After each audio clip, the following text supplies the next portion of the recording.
Sowing and growing in family groups. This week is very much about our superfoods.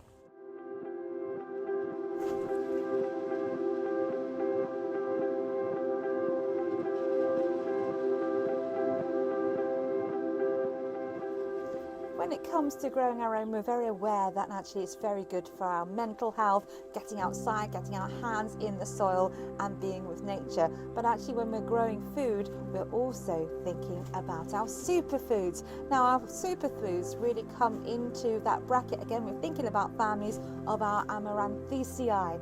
Now Amaranthacea will consist of things like our beetroot, our chard, our spinach and our amaranthus flowers as well. Some flowers are edible, obviously check them out.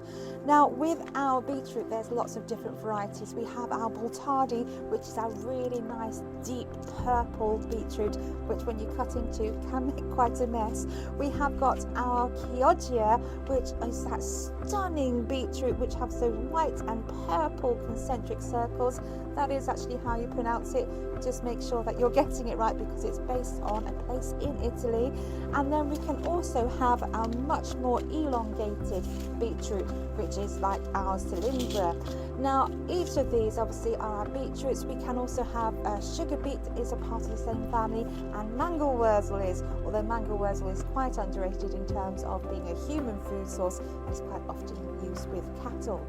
Now with my beetroot, I can actually be sowing these outside at this time of year without any problem, but I'm going to sort of hedge my bets. I'm going to have some in cells inside the unheated greenhouse, as well as direct sowing some outside as well.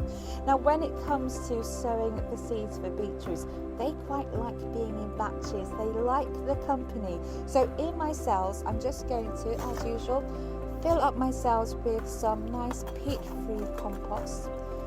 Just tap that down, and then in each of the cells I'm going to put 3 seeds. Now the reason there are 3 seeds is because they will quite happily grow together. In fact, they probably prefer it, and when they get bigger, this is almost like nature's version of successional growing. Rather than me having to spread out my seed sowing over a number of weeks, what will happen is the beetroots will grow. You'll get one which is particularly big, you pick that, and then the other beetroots actually take over. Now that's going to be my beetroots, but in terms of my spinach and my chard, I already have some which self-seeded last year and it's outside in the ground and it is already loving life. Now it could be a case of they may actually bolt at some point and go to seed. So in that situation, what I'm going to do is I'm actually going to direct sow some more outside. So when it comes to my amaranthus, I'm quite tempted to actually put those straight out into the ground in my edible flowers bed. I already have some nasturtiums which have started to grow from self-seeded last year, lots and lots of calendula and a fair amount of weeds. However, we really need about 20 degrees in our soil temperature in order for our amaranthus to germinate. So all I'm going to do is, again, in my propagators, just put some peat-free compost in, actually push that down nicely so that I'm compacting the soil, and then I'm just going to sprinkle these seeds over. Like most flower seeds, these will actually respond really well to sunlight. So if you have some perlite, you can put that over the top, but you need to make sure that some light and some sunlight is actually getting to these seeds. If you haven't got any perlite, again, you can just sprinkle over a very, very fine covering of compost, but actually you still want those seeds to be exposed.